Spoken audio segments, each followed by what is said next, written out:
Hello students, welcome to Exam Rat. It is a platform where you will get content for classes 9th and 10th. So please visit our website, check all our videos and do subscribe. I am Disha and I'll be teaching you biology for classes 9th and 10th. So today we are going to start with third chapter of biology. We are doing class 9 biology for today and this is the third chapter which we had divided into four parts. So today we are going to cover the fourth part of it, right? So let's begin. Now since the chapter was divided into four parts and it's quite obvious कि थोड़ा confusing हो सकता है. So these particular first second slides I have kept for revision. So let's quickly recap कि क्या पढ़ा था, ठीक है? So basically we studied about diversity in living organisms, जिसमें हमने पढ़ा कि 5 किंगडम्स में क्लासिफाइड है ऑर्गेनिजम्स, ठीक है? Kingdom Monera, Protista, fungi, Plantae and Animalia. So Monera में बैक्टीरिया थे, ब्लू ग्रीन एल्गे थी, साइनोबैक्टीरिया था, ठीक है? प्रोटिस्टा में डायटम्स, प्रोटोजोआ है. फंजाई में यीस्ट, मशरूम्स. प्लांटे में all plants are included and Animalia में all animals are included. So basically बाद में हमने क्या पढ़ा है, प्लांटे एंड एनिमेलिया डिटेल में पढ़ा है. Okay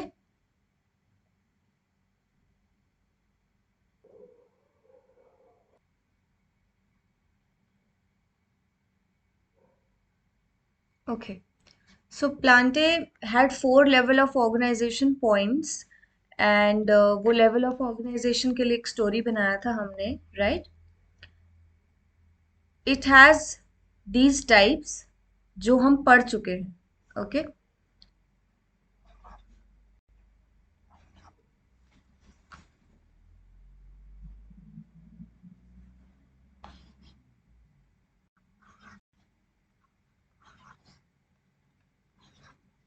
Okay. Under these types, I have not written everything जो required है, ठीक है? I have just put 1 or 2 words जो आपको एक memory दे दे कि हमने ये पढ़ा है, okay? So for the video where you want to take down notes and know all about these types, you can watch our previous videos. So beginning with Thallophyta, इसमें सारे algae आते हैं, ठीक है? ब्रायोफाइटा में क्या आ जाते हैं आपके, एम्फीबियंस ऑफ प्लांट किंगडम इनको बोलते हैं. एम्फीबियंस क्या होते हैं, जो बोथ लैंड एंड वाटर पे रहते हैं, राइट? टेरिडोफाइट्स क्या होते हैं, again it is a type of the Plantae. इसमें हमने फिनेरोग्राम्स, क्रिप्टोग्राम्स के बारे में पढ़ा हुआ है.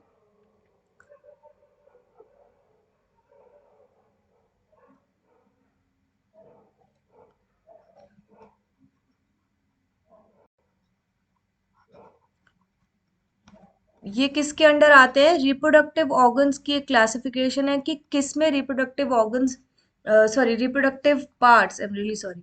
सो रिप्रोडक्टिव पार्ट्स कितने वेल डिफाइंड हैं, ठीक है?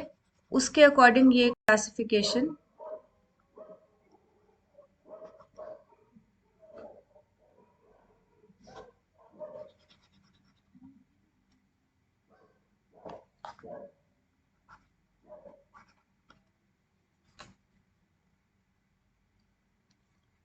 राइट.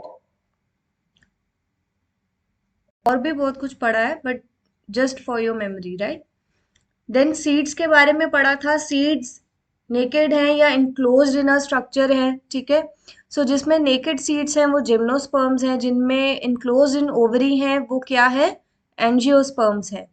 अब इसके बाद हमने एक और स्ट्रक्चर के बारे में पढ़ा था, सीड लीव्स. सीड लीव्स क्यों बोलते हैं, क्योंकि जब इसको कहीं भी रखते हैं, ये जहाँ पे रहते हैं ये जर्मिनेट कर जाते हैं, ठीक है? सो कॉटिलिडन्स हैं ये. कॉटिलिडन की प्रेजेंस से हमने 2 कैटेगरीज पढ़ी हैं, मोनोकॉट्स, डाइकॉट्स. जहाँ पे एक कॉटिलिडन है वो मोनोकॉट हो जाएगा, जहाँ पे 2 कॉटिलिडन्स है वो डाइकॉट हो जाएगा.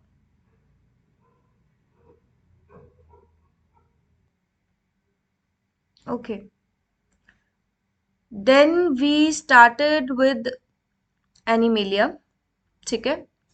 और इसमें हमने कहाँ तक कवर कर लिया था, हमने आर्थ्रोपोड्स तक कवर कर लिया था.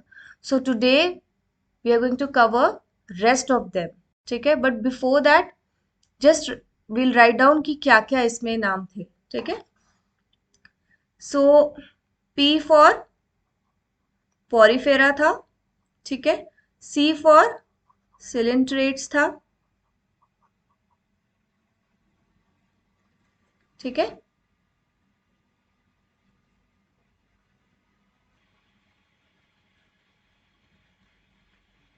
देन प्लेटिहेल्मिन्थ्स, यहाँ पे क्या था, एन फॉर एक ही है, निमेटोड्स थे, ठीक है। ए फॉर एनिड्स थे, ए फॉर आर्थ्रोपोड्स थे, ठीक है।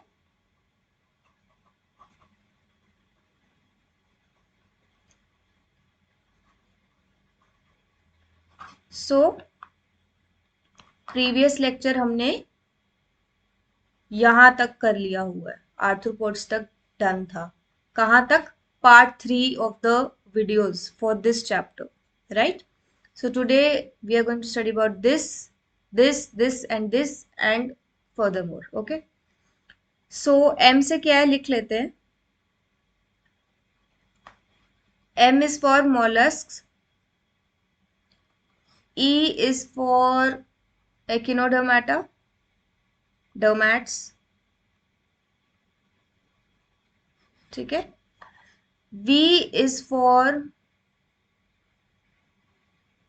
vertebrates, ठीक है।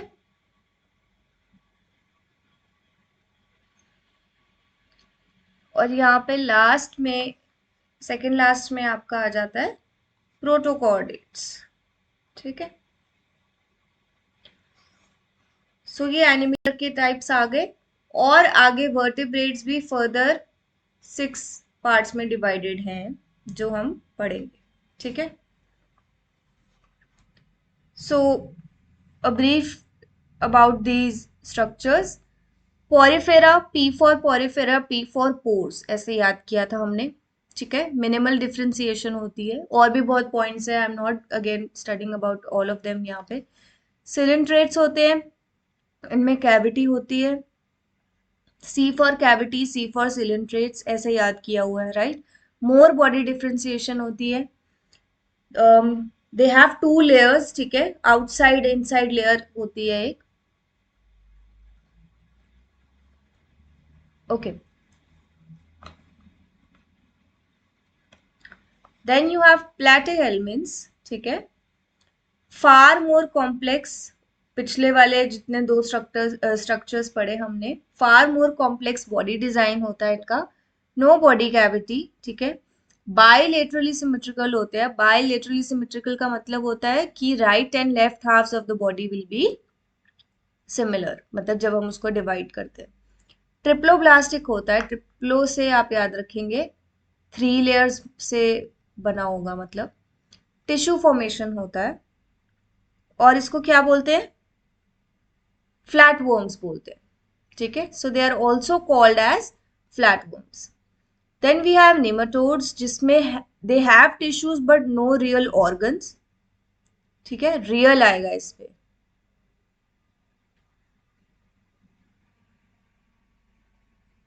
Right, so nematodes have tissues but no real organs. Cavity उसमें होती है, लेकिन उसको क्या बोलते हैं, सीडोसिलोम बोलते हैं। बायलेटरली सिमेट्रिकल होते हैं, ट्रिप्लोब्लास्टिक भी होते हैं, ठीक है। एनिड्स एक्सटेंसिव ऑर्गन डिफरेंशिएशन रहता है इनका। ट्रू बॉडी कैविटी होती है, ठीक है। बायलेटरली सिमेट्रिकल होते हैं, ट्रिप्लोब्लास्टिक भी होते हैं। और क्या होता है कि इनमें सेगमेंटल फैशन शो करते हैं। इसका एग्जाम्पल भी था सेगमेंटल का, हमने बनाया हुआ है अपने नोट्स में, अर्थवॉर्म्स, ठीक है। आर्थ्रोपोड्स होते हैं, अब इसको हमने कैसे लर्न किया हुआ है आपको पिछली स्लाइड से याद होगा। A square, A for animals, A for arthropods, ठीक है। यानी कि लार्जेस्ट ग्रुप ऑफ एनिमल्स कौन सा होता है, आर्थ्रोपोड्स होते हैं। आर्थ्रोपोड्स वर्ड का मतलब है जॉइंटेड लेग्स, ठीक है। दूसरा वर्ड हमने याद किया था एस स्क्वायर, एस से सिमेट्रिकल, एस से सेगमेंटेड, ठीक है, ओपन सर्कुलेटरी सिस्टम रहता है, राइट। सो ये तो सारा अभी रिवीजन हुआ है। आज का टॉपिक जो है वो है, यहाँ से स्टार्ट होता है। So this is mollusc, right. क्या होते हैं? बायलेटरली सिमेट्रिकल होते हैं, ठीक है। इसकी definition I have given to you in the previous notes. Coelomic cavity इस पे रिड्यूस्ड होती है, लिटिल सेगमेंटेशन होती है। अब लिटिल से हम याद रखते हैं, मॉलस्क का एग्जाम्पल है स्नेल, राइट।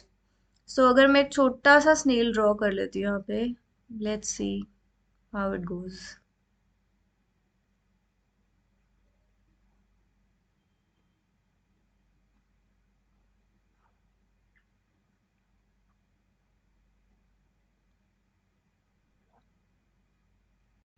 ओके, जैसा भी है, कुछ स्नेल जैसा समझ लो, ठीक है। और साथ में एक अर्थवॉर्म बना देते हैं,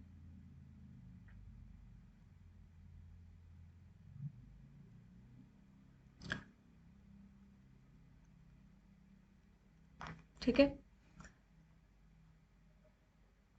अब दोनों में से सेगमेंटेशन किस में ज्यादा दिख रही है, अर्थवॉर्म में या स्नेल में? इस स्ट्रक्चर पे मत जाना, ये सिर्फ मैंने डिजाइन दिया है उसको, ठीक है। ये सेगमेंटेशन नहीं है उसकी, ये सेगमेंट्स हैं हेड टू टेल में, तभी सेगमेंटल फैशन बोला है उसको, from head to tail, right. So यहाँ पे कम है, और इसमें तो प्रॉपरली है ही सेगमेंटेड, राइट। सो इसीलिए इसमें कम है। इस डायग्राम से हम याद रखेंगे कि इसके पास, मॉलस्क के पास सेगमेंटेशन तो है, बट कैसी है? लिटिल सेगमेंटेशन है, ठीक है। Then we have open circulatory system, ठीक है, kidney like organs for excretion, a foot for moving forward. और एग्जाम्पल क्या है? स्नेल्स, म्यूसिल्स, ठीक है, और भी होंगे बुक में, I have just written too. Then we move to the next slide, which is echinodermata. So I hope you people are taking notes, because मेहनत से, बहुत मेहनत से notes बनाए हैं, and it will be helpful for you. So I think you should take them down.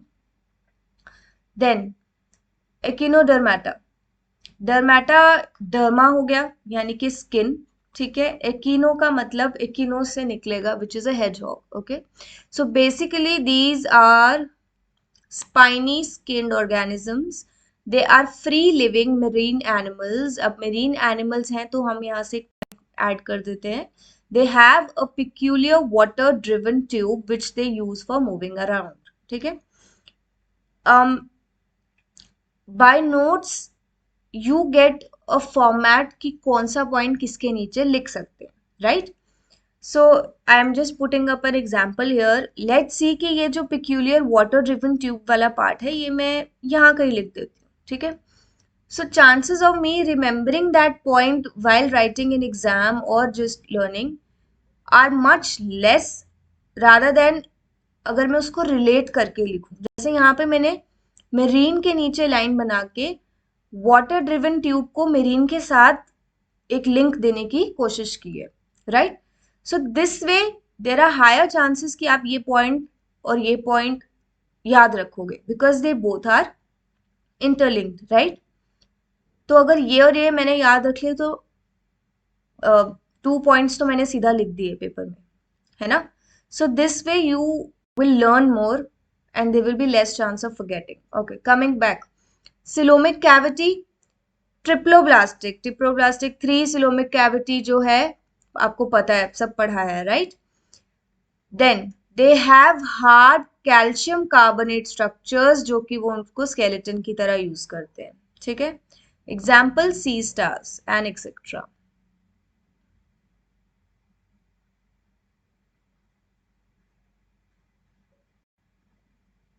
Okay, then we have protochordates, जो कि bilaterally symmetrical होते हैं, ट्रिप्लोब्लास्टिक होते हैं, सिलोम भी प्रेजेंट होती है। सिलोम क्या होती है? बॉडी कैविटी होती है, ठीक है।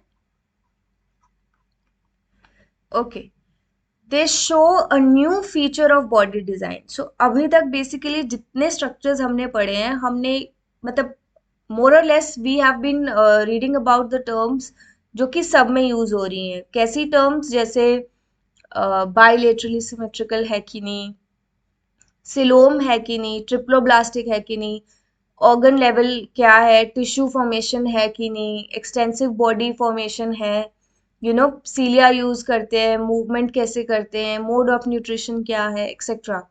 अभी एक नया फीचर हमारे सामने आ रहा है विच इज नोटोकॉर्ड।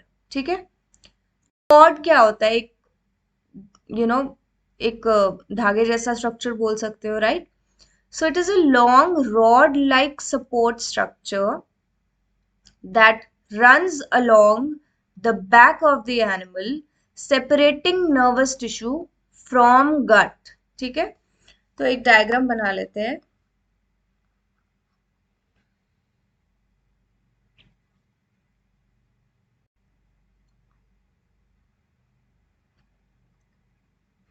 अगर ये नर्वस टिश्यू है, ठीक है, ये गट है, तो ये क्या होगा?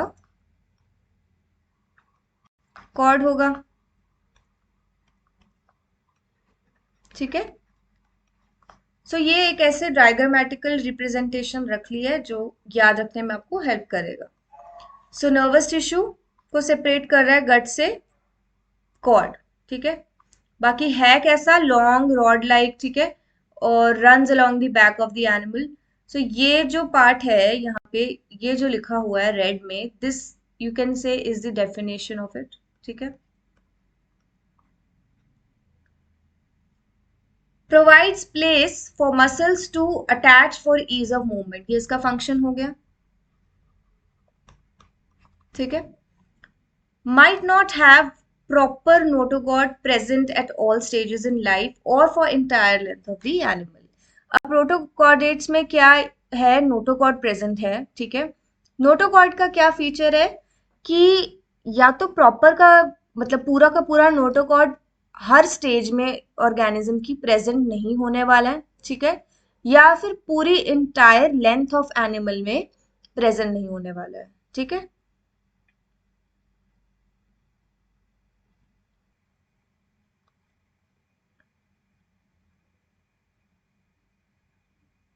ओके।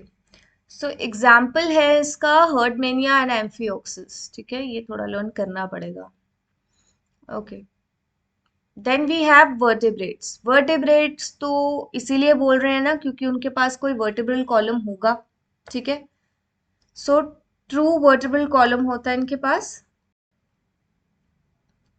प्लस एक इंटरनल स्केलेटन होता है। ठीक है, वो स्केलेटन क्या करता है? Distribution of muscle attachment points. अब इनके पास क्या क्या प्रेजेंट है ये देख लेते हैं। बाइलेटरली सिमेट्रिकल होते हैं, ट्रिप्लोब्लास्टिक होते हैं, सिलोमिक कैविटी भी प्रेजेंट है। ठीक है, और सेगमेंटेड भी होते हैं। ठीक है, सो इन पॉइंट्स से हम ये डिराइव कर रहे हैं कि इनके पास complex differentiation of body tissues and organs है। ठीक है, so this is going to be a point which we get out of these four characteristics. ठीक है, then all vertebrates have notochord, dorsal nerve cord, triploblastic भी होती हैं, paired Gill pouches भी होते हैं एंड आर सिलोमेट्स। ठीक है,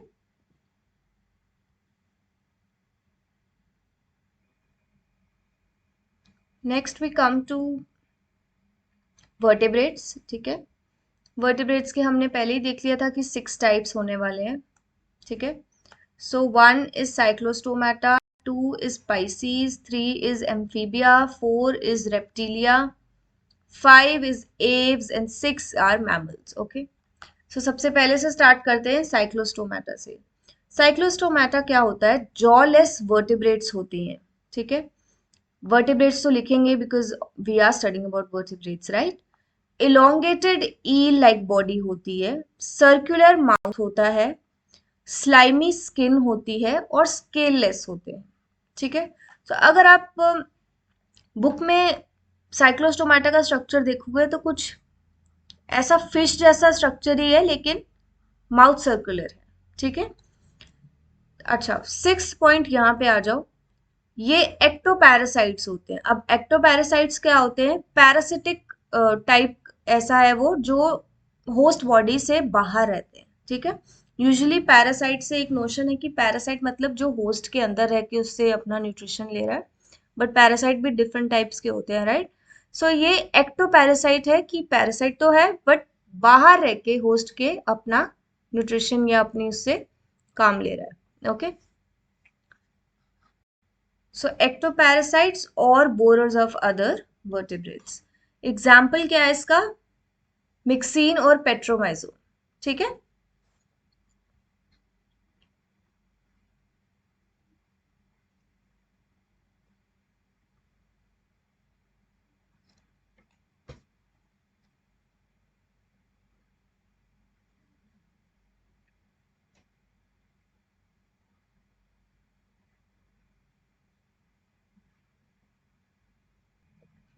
ओके, अब आ जाते हैं आगे सेकेंड टाइप पे, पाइसीज, ठीक है। So Pisces is fish, we all know. जिनको नहीं पता है ये डायग्राम याद रखोगे तो याद रहेगा। These are fish. So basically it is an aquatic animal, right? Skin is covered with scales and plates. Obtains oxygen dissolved in water by using gills. Naturally water में रहता है तो पानी से अपना ऑक्सीजन derive कर लेता है because water also has oxygen dissolved in it, ठीक है। तो कैसे ले रहा है, गिल से ले रहा है।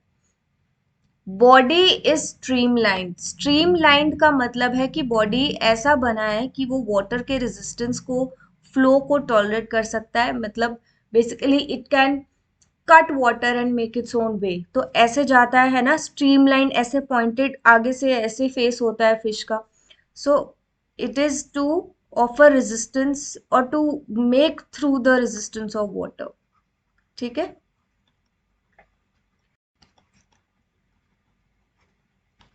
Okay, muscular tail for movement, are cold blooded. अब कोल्ड ब्लडेड और वार्म ब्लडेड का कॉन्सेप्ट क्या है कि कुछ ऑर्गेनिजम्स इन्वायरमेंट का जो एटमॉस्फेयर का जो एक टेम्परेचर चेंज रहता है उसके अकॉर्डिंग अपने आप को कुछ अडेप्ट कर सकते हैं, कुछ नहीं कर सकते हैं, ठीक है।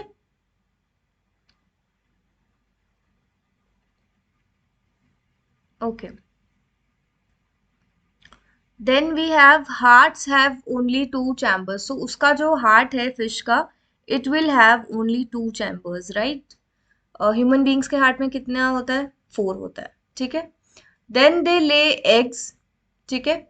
फिश कैन बी, अच्छा ये एक क्लासिफिकेशन टाइप है कि एक तो it is made with skeleton of cartilage only, ये आ गया उसका एग्जाम्पल। एंड दूसरा है जो कि skeleton of both cartilage and bone का बना है, सो ये आ गया उसका एग्जाम्पल। सो जहाँ पे कार्टिलेज ओनली वाला ऑप्शन है वहां पे शार्क्स आएंगी, जहाँ पे skeleton is made up of both cartilage and bone वहां पे ये सी हॉर्स, ट्यूना फिश, रोहू, ठीक है, ये सब आ जाएगा। Now third is amphibians. So they differ from fish in having lack of scales, ठीक है, this is the first point, and mucus glands in the skin, ठीक है। 3 चेम्बर्ड हार्ट रहता है, रेस्पिरेशन इज थ्रू गिल्स और lungs, they also lay eggs, found both on land and water. भाई amphibians का मतलब ही ये है कि found both on land and water. Example क्या रहेगा, toads and frogs, okay. Then we have reptilia. Reptiles होती हैं, right? So they are cold-blooded. They have scales and breathe through lungs. Most are 3-chambered, whereas crocodiles are 4-chambered. Okay. Lay eggs with hard coverings. Do not need to lay eggs in water. And इसका example क्या है? Reptiles, snake, lizard and crocodile अभी इसमें पढ़ लिया, ठीक है। Then we have apes. So basically aviation word अगर आपको याद रहता है तो जिनको पता है एविएशन का मीनिंग क्या है, it is flight, right. Flight से हम याद रख सकते हैं कि it will include all birds, okay. Now first point, warm blooded, they lay eggs, outside covering of feathers रहता है, 2 फोर लिम्स रहते हैं. ओके, फोर लिम्स और हाइंड लिम्स का concept I hope is clear. ठीक है. देन 4 चेम्बर्ड हार्ट है. Okay, modified for flight. Again एव से, बर्ड से आपको याद रहेगा कि they are modified for flight. And last they breathe through lungs. Then we have mammals. Mammals warm blooded होते हैं, have 4 chambered heart. Third point is production of milk to nourish the young ones. ठीक है, so mammals में क्या रहेगा, production of milk होएगा to nourish their young ones. Then the skin they have, it has hair, oil and sweat glands. Okay. अब mammals से याद रख सकते हैं एक पॉइंट कि मैमल्स हैं तो उनमें मेमोरी ग्लैंड्स होते हैं. ठीक है, for production of milk. Okay, so mammary glands एक पॉइंट है जो वर्ड मैमल से हम रिलेट करके रख सकते हैं. Then they produce young ones. Young ones 3 types के रहते हैं. एक तो लाइव यंग वंस प्रोड्यूस कर सकते हैं, या फिर दे ले एग्स, जिसका एग्जाम्पल है प्लेटिपस. ठीक है. And third is they give birth to poorly developed young ones. ठीक है, सो उसका एग्जाम्पल है कैंगरूज. एंड एग्जाम्पल मैमल्स का क्या रह सकता है, humans, cat, bat, rat, whale. ठीक है.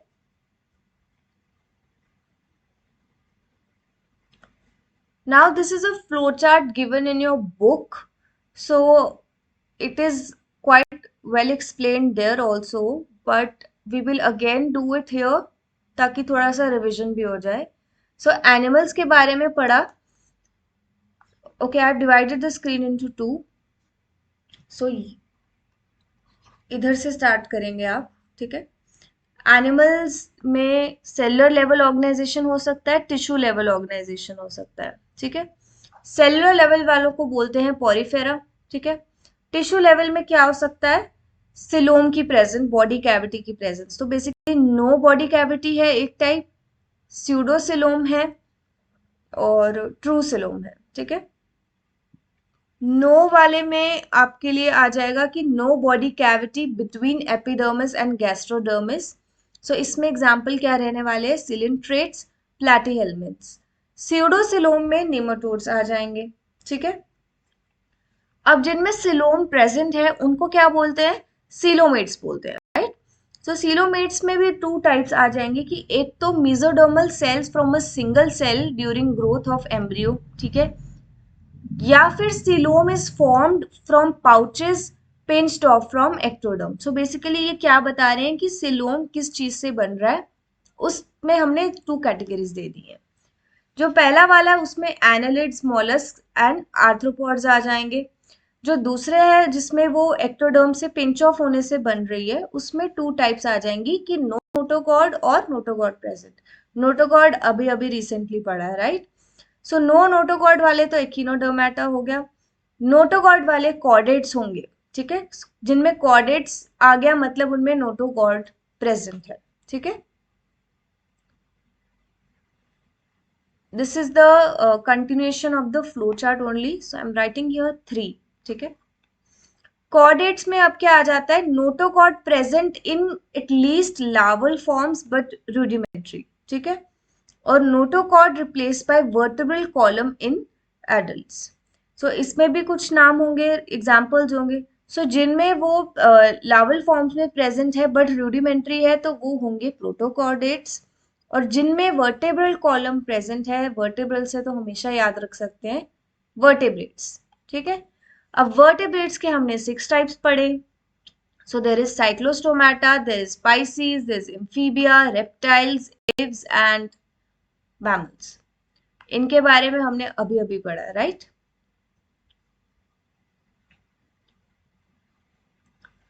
Now the last topic for this chapter is nomenclature. So there is right. So कोई भी ऑर्गेनिज्म है उसके बारे में जब हम बात कर रहे हैं, it is very important that जो नाम उसका मेरे कंट्री में है, मेरे स्टेट में है, वही नाम उसका कहीं और भी हो, राइट? इम्पॉर्टेंट क्यों? क्योंकि उससे एक तो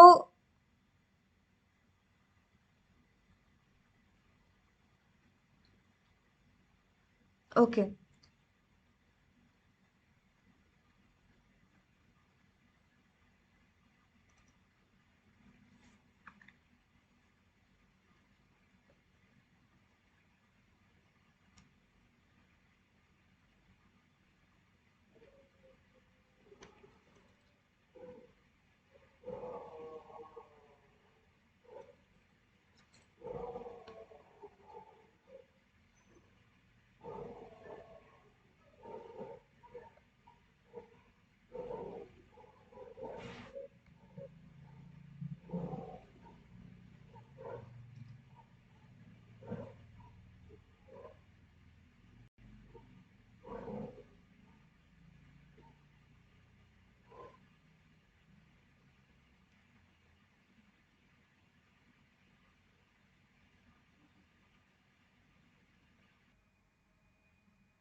okay, so we begin with the last topic for this chapter,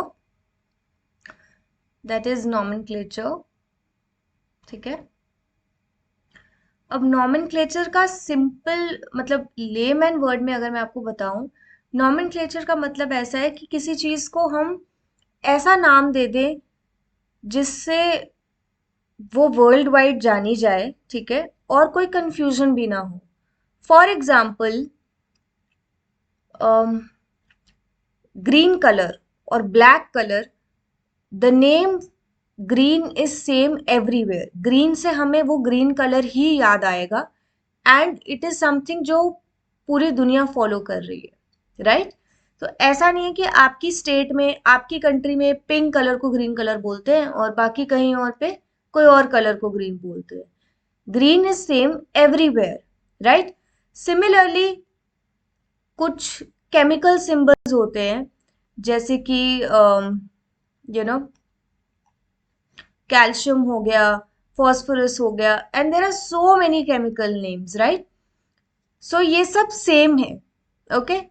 ऐसा नहीं है कि आपके यहाँ कैल्शियम कुछ हो रहा है और मेरे यहाँ कैल्शियम कुछ हो रहा है, राइट? सो बेसिकली इसका सिंपल फंडा ये था,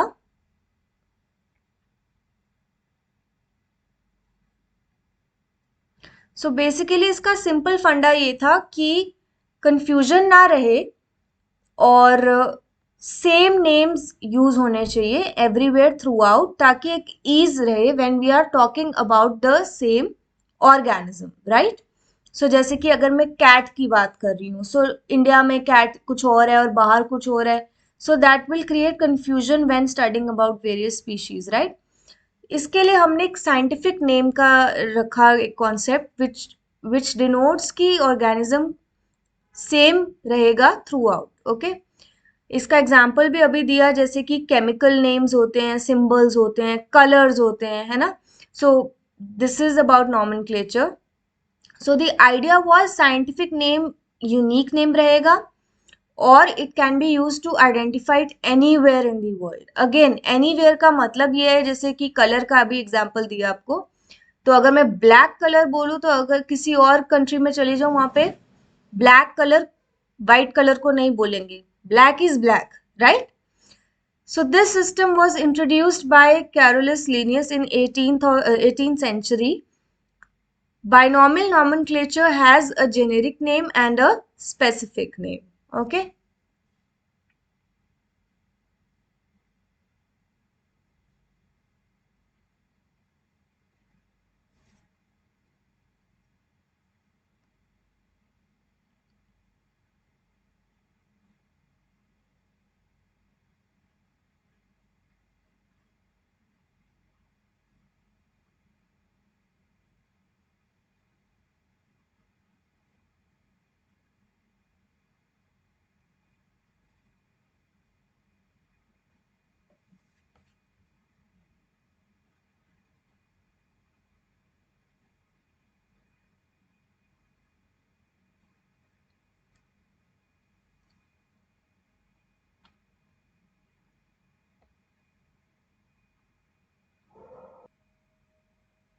Okay. So the scientific name of an organism is the result of the process of classification which puts it along with the organisms. It is most related to name of genus and species of that particular organism. Um, World over, it has been agreed that both these names will be used in Latin forms.